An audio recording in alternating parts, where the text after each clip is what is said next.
Lecture کی second part جو ہے انگلش لٹریچر ہے، اس کو بھی میں نے 3 کیٹیگریز یا 3 چھوٹے چھوٹے اجزاء میں یا انگریڈینٹس میں ڈیوائڈ کیا ہے۔ تو سب سے پہلے meaning and background of word literature, یعنی انگلش لٹریچر کا یا اس ورڈ کی بیک گراؤنڈ پرسپیکٹیو کیا ہے، پس منظر کیا ہے، یہ کہاں سے آ چکا ہے، یہ کس زبان کا ورڈ ہے، اس کی پھر میننگ کیا بنتی ہے، پھر اس کے ڈیفینیشن آف لٹریچر کیا ہے، سیکنڈ کیٹیگری۔ اور تھرڈ جو میں نے بنائی ہے بیسک کنسیپٹ آف لٹریچر، کیونکہ اس چینل کے ذریعے میں نے کنسیپچولیٹی، پریکٹیکلٹی اور پریگمیٹک اپروچ اپنانی ہے۔ رٹے اور یہ جو مختلف قسم کی چیزیں ہیں، اس سے اپنے آپ کو نکالیں، چیز اور سبجیکٹ پہ صحیح ویل کمانڈ حاصل کرنے کے لیے اچھے کنسیپٹ کو سمجھنے کی کوشش کریں۔ تو جس نے بھی ابھی تک چینل کو سبسکرائب نہیں کیا وہ سبسکرائب کر لے، اور جو آلریڈی سبسکرائبر ہے وہ لائک اور کمنٹ سیکشن میں اپنی پارٹیسپیشن لازمی کیا کرے، اور آنے والے ویڈیوز کے بارے میں مجھے مختلف ٹاپکس کے بارے میں بتایا کرے، جو آپ لوگ کی نیڈز ہوگی، جو اسٹوڈنٹس کی نیڈز ہوگی، اسی بیس پہ میں نئے نئے لیکچر بناتا رہوں گا انشاءاللہ۔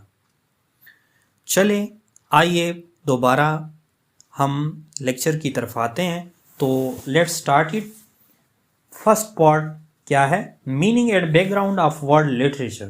دی word literature is derived from Latin word littera, یعنی یہ لاطینی زبان کا ایک لفظ ہے جو لٹرا سے نکلا ہے، جو کس چیز کیا مطلب ہوتا ہے اس لٹرا کا؟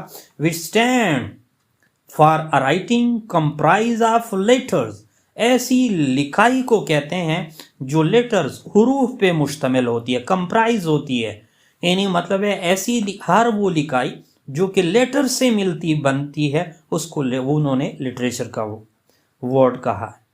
یہاں تک یہ بات ابھی تک بھی واضح نہیں ہے، مزید ہم جاتے ہیں۔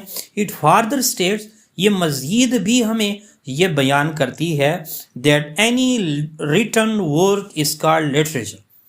یہاں پر یہ لٹریری فگر کہتے ہیں کہ کوئی بھی ریٹن ورک جو ہے وہ لٹریچر کہلاتا ہے، لیکن یہ بات اتنی آسان نہیں ہے، اور نہ لٹریچر ورڈ یا لٹریچر جو ہے اتنا یعنی آسان یا ایزی ورڈ نہیں ہے۔ It is a difficult endeavour, یہ بالکل ایسی مشکل کوشش ہے فار انگلش اسکالر، یعنی اس انگلش کے ماہرین اور دانش مند لوگوں کے لیے، to give us a concise definition of literature, کہ وہ ہمیں ایک کنسائز، ایک جامع، ایک ایسی چیز دے دے جس میں ساری لٹریچر کی چیزیں آ جائیں۔ But mostly well known definition are as given below, لیکن جہاں تک میں سمجھتا ہوں، میں نے پڑھی ہوئے ہیں مختلف بکس میں، اس کے مطابق میں چند ایسے ڈیفینیشن جو آپ کے سوسائٹی یا آپ کے ارد گرد کے انوائرمنٹ سے ریلیٹڈ ہے۔ نمبر 1، یعنی بعض انگلش اسکالر یا لٹری فگر یہ کہتے ہیں کہ لٹریچر جو ہے it is basically a reflection of society.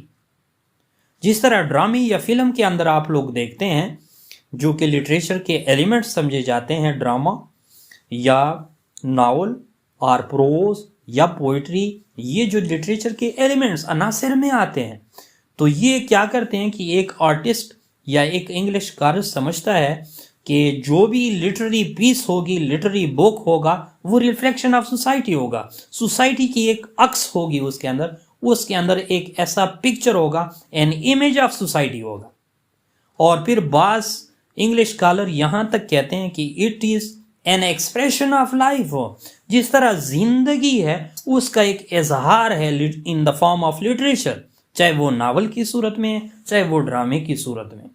اور ایک ڈیفینیشن یہ بھی بعض لوگوں نے کیا کہ it is an imaginative reconstruction of life, یعنی زندگی ایک دفعہ تو بن چکی ہے، دوبارہ اس کو الفاظ کے ذریعے، یعنی زندگی کو دوبارہ اس کی نئی نقوش کے ساتھ دوبارہ کنسٹرکشن، دوبارہ تعمیر، through imagination, imaginative process, through imagination کے ذریعے، جس طرح شاعر لوگ ایک سین کو کیپچر کر لیتے ہیں اور دوبارہ اس کو ریکلیکٹ کرتے ہیں تھرو امیجنیشن، تو یہ ریکنسٹرکشن آف لائف ہے بیسیکلی۔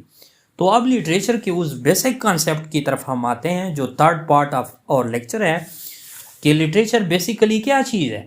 جو ہم یہاں تک لٹریچر کو سمجھ گئے کہ ایک لیٹن ورڈ ہے. دوسری بات کہ ایک اتنا آسان یعنی ورڈ نہیں ہے جس کو ہم جامع جو ہے انداز میں اس کی کوئی ڈیفینیشن پیش کر سکے، لیکن پھر بھی یہ کوشش کی ہے مختلف انگلش اسکالر نے، اور یہاں تک ہم سمجھ چکے ہیں کہ انگلش لٹریچر جو ہے it is a reflection of society. Basic concept of literature کیا ہے؟ یعنی یوس نے کہا ہے it is an artistic expression of life. ایک زندگی کا اظہار تو ہے لیکن تھرو آرٹیشین، یعنی تھرو آرٹ پرسن. یعنی چاہے پوئٹ ہے، چاہے ڈراماٹسٹ ہے، چاہے ناولسٹ ہے، چاہے فکشنری رائٹر ہے، چاہے پلے رائٹر ہے، تو اس کی نگاہ سے it is an artistic expression of life ہے لٹریچر. آئدر ان دا لٹریری فارمز، جو بھی لٹریری صورتیں ہیں، آپ پروز، چاہے وہ پروز کی صورت میں، آپ پوئٹری شاعری کی صورت میں، آپ ناول کی صورت میں، اور ڈراما اور play, fiction as well as non fictionary work یا نان فکشنیبل ورک. تو اس تمام لیکچر کا جو پہلے انگلش لینگویج ہم نے پڑھا، پھر انگلش لٹریچر ہم نے پڑھا، اس کی کنکلوژن میں صرف 2 لائنوں میں کرنا چاہتا ہوں، اور وہ یہ ہے کہ لینگویج جو ہے is basically a solid and concrete in nature. یعنی مطلب ہے ایک ٹھوس جسامت رکھنے والی ایک ساخت رکھتی ہے، where as literature is mostly theoretically in nature. یعنی لٹریچر جو ہے الفاظ کی صورت میں ایسا یعنی تھیوریٹیکل تھیوری فارم میں زیادہ ہوتا ہے، اور جو وہ ہے لینگویج ہے وہ ایک سالڈ اور کانکریٹ ان نیچر ہوتا ہے. Thanks for watching.